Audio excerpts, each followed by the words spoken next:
One of the best moments of this chapter has to be this panel. It's so creepy on how Estarossa starts talking about Derriere like he wants her commandment, and mid-speech he changes over to Elizabeth, Elizabeth, Elizabeth, and he literally starts singing her name. And it just truly shows how messed up in the head Estarossa really is in that moment, just because of how his entire speech just shifted and focused solely on her, and he no longer was concerned with Derriere receiving another commandment. That's just truly some horrifying stuff.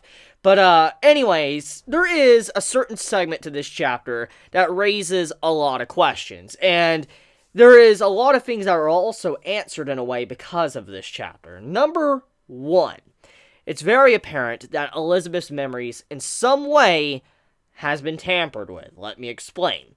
Apparently, she says in this chapter that she cannot recall any memories of this person, aka Estarossa. However, in the beginning of this chapter, we see a flashback with Estarossa talking with Elizabeth. And this is a very peculiar scene, because right after that, Elizabeth's like, I don't remember him, I can't recall memories, which doesn't make much sense, because as we know, what everything has been established by now is that when Elizabeth is reincarnated every time she comes back, and she will eventually gain all her memories back and she'll die in a couple of days. And so technically she should be able to gain back her memories of the time she spent with Estarossa and Meliodas and all that. She should completely remember that. But what is the reason for that? Well, most likely the original OG Galther had a role to play in this. Most likely, he tampered with Elizabeth's memories. Now, I know you're saying, like, whoa, I mean, how? Well, as we know, the original OG Galther, he is the one that settled the war. He went off and ended it. And we don't know exactly the events that he did or what he did, but we know he did something. And even the Demon King himself feared Galther. So with that being a big part of this story, we could assume that maybe he might have tampered with Elizabeth's memories, and it's playing a role here with Estarossa. Now, here is my personal theory. Now, it could be a crackpot theory. Many might say that I'm just, it's not going to happen or whatever, but I just want to throw it out there because that's, the thoughts I was having while reading the chapter. So to begin with what my theory is, I truly believe that the dog that was in this chapter is either Hawk or Wandle, the original reincarnation of Hawk, and the dog turned into Wandle, and then Hawk and all that, or the dog is Estarossa. Now, hear me out, okay? As we know, when it comes to the Seven Deadly Sins, there's a theme of reincarnation. It's a big thing with the series. You cannot even deny that. It's been a thing since the very beginning. Elizabeth is a perfect example of that. And then, Meliodas coming back. And then we have the whole dog situation with the previous, sister of the Fairy King. Well, we have seen this. Reincarnation has been a big thing. It's been an ongoing theme throughout the series. And so there is still a possibility that someone could potentially be reincarnated into a human, or, they were once an animal. Because we have seen this. Well, we have personally seen it already established in the series. So, for a theory's sake, what if the OG Galther tampered with Elizabeth's memories, and for some reason or somehow, the dog that loved Elizabeth turned into Estarossa, and now has his own memories, falsified memories, thanks to OG Galther for whatever reason.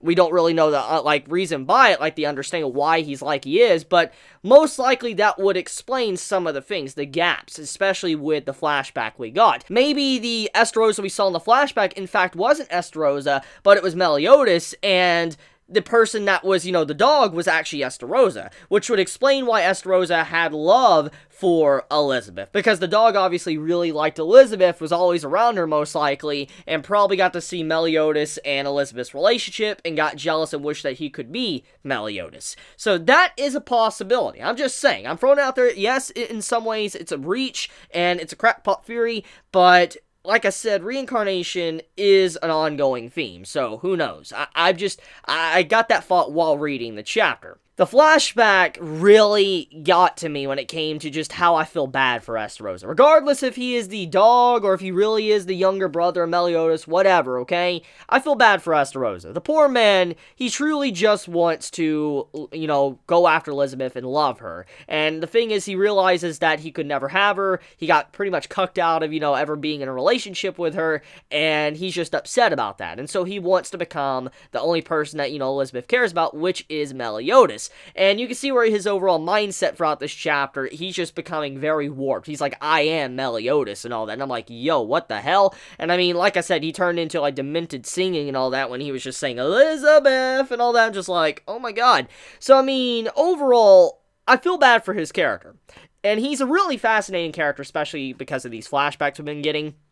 And also just these little details building him up. I feel bad, but, I like where his character is going. Now, speaking of his character, though, and what was happening in this chapter, the Archangels got back up. They actually got back up, and they attacked him and sliced him into different pieces. 3 different pieces from what we can see, or if you're not counting the arms hanging off. But they sliced him in 2 different sections. And the thing about that scene is that I'm surprised that Tara and Sar did not get, knocked out and we're not going to get back up. I'm very surprised about that. I'm surprised they got back up to even fight the man. It was very shocking, but at the same time, it also shows how Estarossa is on a whole other level now. Like, he is no longer the same Estarossa a couple of chapters ago. He wrecked the Archangels like it was nothing, but I give them props for their effort to stand up to the man. But even then, at the end of the day, though, I want to talk about what Estarossa did in that panel when he attacked Sar and Tar.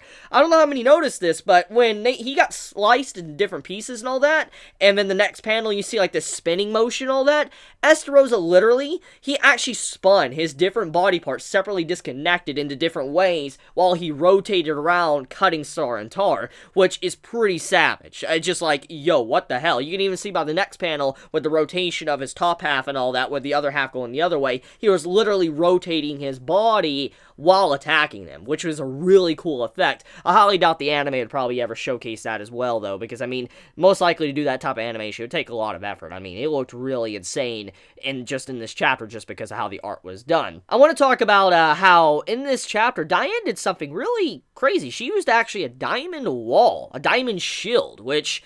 Whoa, I'm assuming since she could control the earth, she probably literally used diamond from under the ground and forcefully shoved it to the surface, which is pretty insane. Like, I love that. I mean, we've already seen her create, like, like earth tsunamis literally going over the plains and stuff in the middle of the war. So, I mean, Diane is capable of some pretty crazy stuff right now, but it's really impressive to see how she was able to pull out diamond from underground, mold it into a shield, and block Estarossa's attack. Now, obviously, Estarossa, still destroyed it like it was nothing, which shows that his attack can really pierce through even diamond itself, but, I mean, it's still insane to think that Diane is capable of this, to drag diamonds from under the earth, that amount of diamonds, and bring it up to the surface. Speaking of, what she did, oh my god, this panel, like, oh my god, like, quality panel. So, yeah. Anyways, King also chips in. It really doesn't do much as well, which both of them didn't really amount to anything because Estarossa, once again, he has 3 commandments a part of him, so it's not going to do much at all. Now, I know many have been asking a question recently about, Estarossa's commandment since he has the love commandment, and if you have any hatred towards him, you cannot do anything. Here's the thing that many might not realize. Nobody has really a reason to hate Estarossa right now. Because at this time, Estarossa really hasn't done anything crazy to make people hate him. The only people that actually hate him in the area would be Sar and Tar, the 2 archangels. And so, since they can't be affected by his commandment at all, since they're archangels, they have the blessings and stuff, that means that they're completely fine. Everyone else doesn't really have a reason to hate him. So, Elizabeth does a sacrifice, though. She realizes that pretty much all hope is lost. Like, the Archangels, which are very strong, they can't really do anything at all against Estarossa, and Diane and, King, they're not going to be able to do anything as well, because they're nowhere near, like, a level of, crazy commandments and stuff, so, I mean, they're not going to be able to stand up to Estarossa at this time. I'll go with you, don't hurt anybody, and then, Estarossa takes her off, which In this sense, I don't think Elizabeth is in really big danger. I mean, we know she has a time limit on her life, but I don't think Estarossa is probably going to hurt her, unless he really just snaps mentally, but I don't think he's going to actually willingly hurt her because of how it seems like he's really driven by her, like he wants to love her a lot, which that comes into the next thing I want to point out. Did anyone notice that he actually left Derriere just to grab Elizabeth? Which shows that he finds Elizabeth more important than getting the commandment from Derriere. That's fascinating. It's a very interesting moment of the chapter because Derriere was there, and there was literally nothing they could have done to stop him from taking her commandment. But he decided to just grab Elizabeth and run away. Huh. But, besides all of that, though, I say right now at this time that, Elizabeth is probably going to, in some way, be okay, because, I mean, we know she's incredibly strong, she's a really good healer, I mean, she has her memories back, so, I mean, because of all of this, she could probably put up a pretty decent fight against Estarossa. I mean, we do know for a fact that she is probably higher than the regular Archangels, she's probably the equivalent of Meliodas, but on the, you know, the Goddess Clan side, so I think she'll be fine. She'll probably struggle a little bit since he has so many commandments, but I think she'll be fine if she actually does get in a fight with him. But yeah, so anyways, you know, speculating on the events to come, I do believe that Derriere is going to face a big challenge, though. With Elizabeth not being there, that makes it to where Derriere is in a very bad spot. Because Elizabeth was the only one there that was potentially able to protect Derriere from the two other Archangels, or everybody else there a part of the army. And so with her not being there, everybody's going to focus their attention over to Derriere and try to put her down, now that, you know, everything is settled with Estarossa.